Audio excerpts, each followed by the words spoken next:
दिल्ली विधानसभा चुनाव के लिए प्रचार काफी तेज हो गया है। सभी दलों के दिग्गज प्रचार में पूरी ताकत झोंक रहे हैं। आज भी बीजेपी के राष्ट्रीय अध्यक्ष जेपी नड्डा शालीमार बाग, तिलक नगर और हरिनगर में चुनावी सभा को संबोधित करते नजर आएंगे।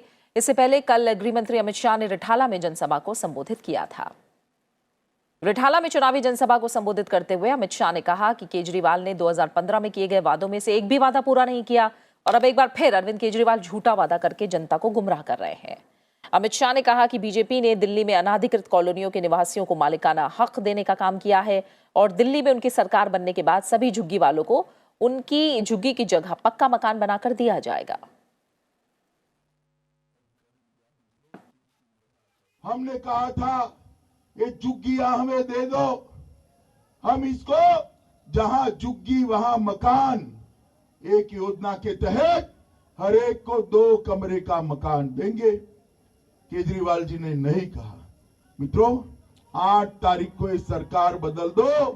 मैं आपके सामने कहकर जाता हूं कि 8 तारीख को भाजपा सरकार बनने के बाद दिल्ली की सारी झुग्गी झोंपड़ी को जहां झुग्गी है वहीं मकान देने का काम नरेंद्र मोदी सरकार करने वाली है।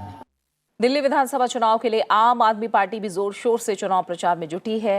मुख्यमंत्री अरविंद केजरीवाल ने नरेला में रोड शो किया और जनता से आम आदमी पार्टी को वोट देने की अपील की। केजरीवाल के रोड शो में भारी भीड़ दिखाई दी। इसके बाद केजरीवाल ने बवाना और गांधी नगर में रोड शो करके वोट मांगे।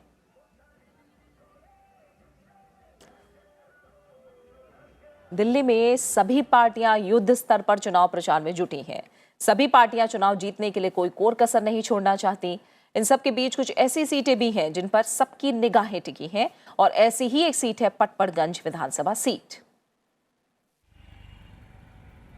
पटपड़गंज विधानसभा में एक तरफ group housing societies, builder flats की भरमार है तो दूसरी तरफ एक बड़ा स्लम एरिया भी है। कुल मिलाकर देखा जाए तो यहाँ निम्न, मध्यम और उच्च वर्ग का मिलाजुला संगम है। आम आदमी पार्टी ने यहाँ से तीसरी बार उप मुख्यमंत्री मनीष सिसोदिया को उतारा है, जो इस इलाके को सबसे ज्यादा सुविधाओं वाला क्षेत्र बनाने का दावा कर रहे हैं।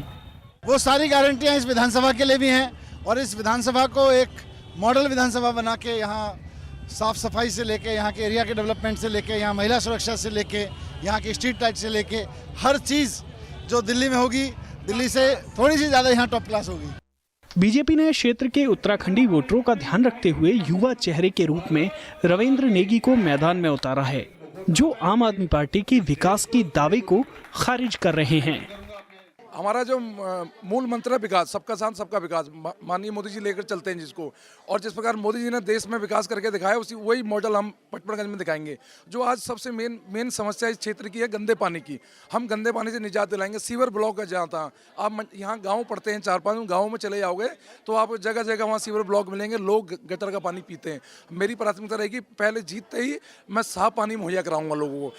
दिल्ली में अस्तित्व के संकट से जूझ रही कांग्रेस ने भी उत्तराखंड के लक्ष्मण सिंह रावत को टिकट दिया है, जो दिल्ली की पूर्व मुख्यमंत्री दिवंगत शीला दीक्षित के विकास कार्यों की तर्ज पर विकास का दावा कर रहे हैं। जो दिल्ली हमने बनाई थी और जिस दिल्ली पे हमें गर्व था, सभी दिल्ली के निवासी बहुत गर्वान्वित महसूस करते थे और बाहर से जब लोग दिल्ली में आए तो देख के बड़ा आश्चर्यचकित थे 15 साल में दिल्ली का विकास को, जो ठप हो गया है उसको दोबारा स्थापित करेंगे। क्योंकि आम आदमी की सरकार बहुत खास हो गई है। अब वो बड़े बड़े घरों में रहते हैं, बड़ी बड़ी गाड़ियों में जाते हैं और हाथ हिलाते हुए निकल जाते हैं क्षेत्र से। पटपड़गंज विधानसभा में 1993 में बीजेपी ने जीत दर्ज की थी। हालांकि इसके बाद 3 बार इस सीट पर कांग्रेस का कब्जा रहा।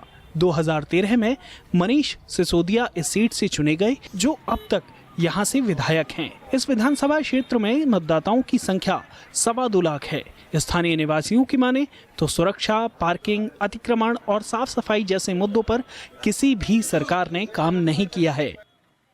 दिल्ली में शिक्षा की क्रांति का दावा करने वाले डिप्टी सीएम मनीष सिसोदिया तीसरी बार पटपड़गंज विधानसभा से मैदान में हैं, लेकिन 2.25 लाख से ज्यादा वोटर्स वाली ये विधानसभा आज भी अतिक्रमण, सुरक्षा और सफाई जैसे मुद्दों से जूझती नजर आ रही है।